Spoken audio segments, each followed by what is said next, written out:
Today I'm going to be building a black and pink keyboard featuring JTK Night Sakura on a black frosted layered acrylic case. I commissioned this case from SM Keyboards and it was designed for the Obliterated75 PCB that I purchased from CannonKeys. I picked out pink hardware and I even designed a Sakura icon to be engraved into the back. It also features the SM Keyboards logo and the opening for the USB port is on the left side. It came with a wonderful puppy postcard and a bag with extra hardware and feet. I decided to go ahead and add the feet to the case to get started.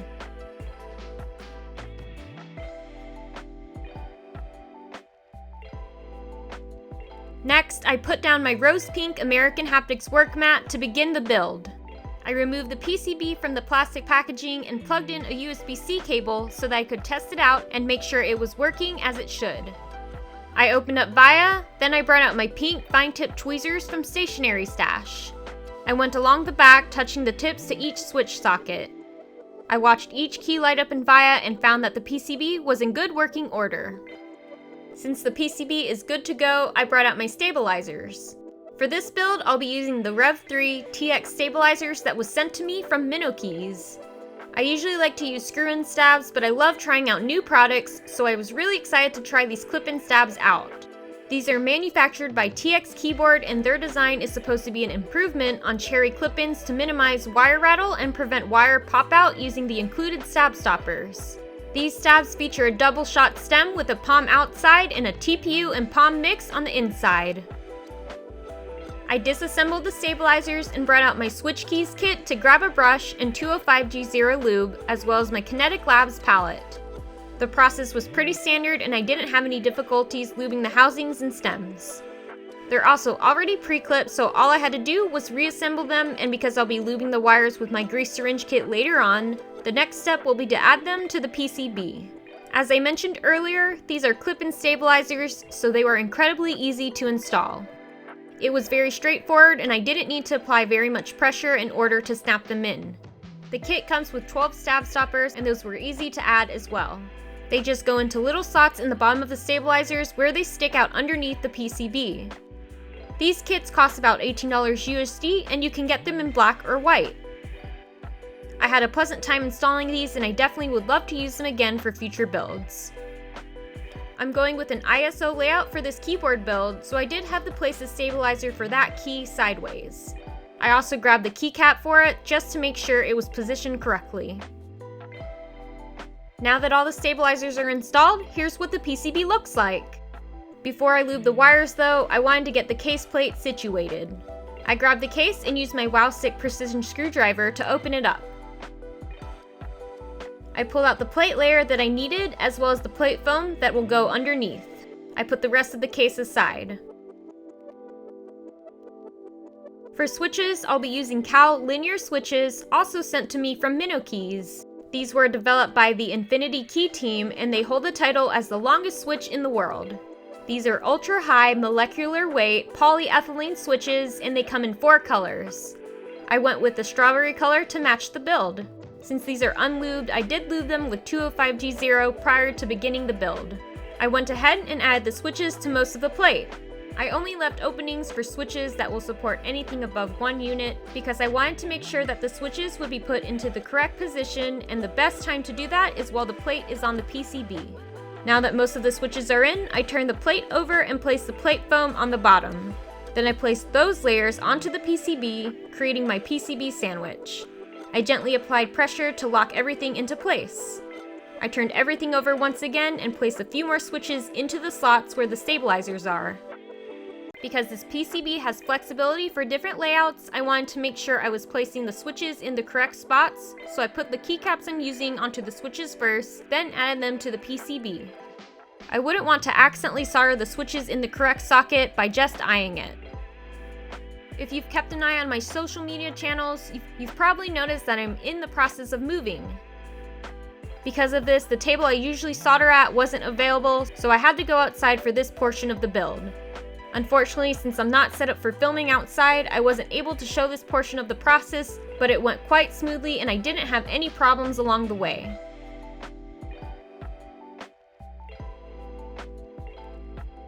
I did leave the keycaps on during the process just in case any switches decided to fall out, so I'm now removing them.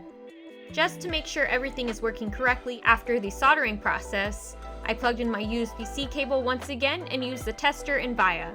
Everything is working great, so I unplugged it and finally grabbed my stabilizer grease syringe kit from the Keyset company. You can check out this kit by visiting the link in the description below, and don't forget that you can get 5% off by using my code MOCHI. I used a stem holder to help me distribute the grease from the syringe. After applying it to each stabilizer, I went back and added some keycaps to test out the feel of each one. I was pretty happy with how they felt and sounded, but it's nice that I can easily add more grease if needed. The stabilizers are finally done, so I removed all of the keycaps once again. I brought the case back out and removed the top layers, then placed the plate layer back onto it, making sure that the case foam was underneath the PCB. I used my Wowstick again to secure the screws and close everything back up.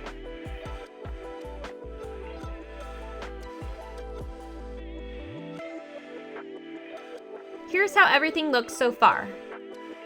At this point, my overall thoughts so far is that this build has already been a blast to work on. I especially appreciate how easy and quick the stabilizer process was, since they were already pre-clipped and very easy to add to the PCB. I always have an easy time reassembling the keyboard cases I purchased from SM Keyboards, and I'm really excited to see the end result for this build. For keycaps, if you didn't catch on yet, I'll be using the JTK Night Sakura Keyset. This keyset was sent to me from the Keyset company, and extras will be released today at 3 p.m. Eastern Standard Time. You can use my code MOCHI for 5% off of this keyset, and by using my code, you'll automatically be entered into a giveaway to win an IFK Cafe Keyset base set. This opportunity will only be open until Friday, April 15th at 3 p.m. Eastern Standard Time. Good luck to all of you who enter! But before I add this keyset to my build, I'll be adding my Artisan keycap first. A few months ago, I won a raffle to purchase a strawberry milk tea Boba Ditto keycap from Mythcaps, and I thought it would look perfect on my escape key. The Night Sakura keyset features a cherry profile and double and triple shot ABS plastic. They are manufactured by JTK, and they feature a lot of lovely novelties. The base kit has alphas with hiragana sublegends, but you can purchase an alpha kit with no sublegends. I love being able to mix and match novelties and accent colors, and the kits support many layout types.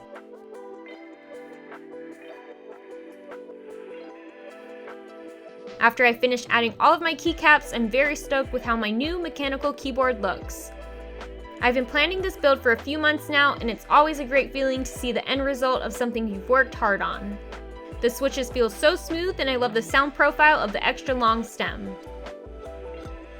Overall, I'm quite satisfied with my JTK Night Sakura build. SM Keyboards did such a great job bringing my case idea to life, and knowing that my custom engraved Sakura on the bottom is there makes me so happy. Because I did have to solder this keyboard, I do think it's more of an intermediate to advanced project for keyboard enthusiasts, but the best thing about ordering a custom case is that you have many PCBs you can choose from. That means if you aren't comfortable with soldering, you can opt in for a hot swap version instead. Installing the TX stabilizers from Mino keys was very easy though, and I love the Cal linear switches they sent me for this build, so I'm very appreciative of Mino keys and how much they were involved in this build. I'll leave a link to their website down below, but I highly recommend checking out this keyboard vendor because they have a nice variety of switches and different accessories that you can use for your keyboard builds. As for the sound profile and the feel of typing on this keyboard, I'm enjoying how thocky it sounds and how smooth and satisfying these switches are.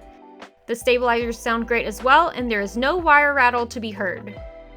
The keyboard feels pretty lightweight, which is normal for layered acrylic, but the extra foam in there gives it a bit of a dampened profile while typing.